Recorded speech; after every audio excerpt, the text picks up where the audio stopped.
আসসালামু আলাইকুম। আমি আসাদুল ইসলাম, গোবিন্দেশী চাউলের দোকানদার।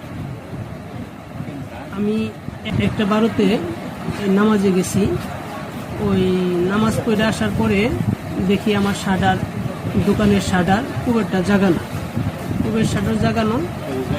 আমি ক্যাশের কাছে আসছি, তখন দেখি যে আমার ক্যাশটা বঙ্গা দিয়ে, মানে চাউল দোকানে বঙ্গা দিয়ে চারা দেয় ভাঙছে। ভাঙে নগদ টাকা এবং ওই মোবাইল সহ নিয়ে গেছে। আনুমানিক 70 থেকে এইটুকুনি হবে আর কি। মানে হিসাব ছিল না, দোকানে বেচা কেনার টাকাটা, নগদ টাকা, এই টাকাটা নিয়ে গেছে, মোবাইলটা নিয়ে গেছে। এখন আপনি কি চান? এখন আমার মোবাইলটা সহ নিয়ে গেছে। মোবাইলটা আমি থানায় জিডি করে আইনের সহযোগিতা নিয়ে, যদি এটা আমি উদ্ধার হয়, আইনের কাছে আমি সহযোগিতা যাচ্ছি।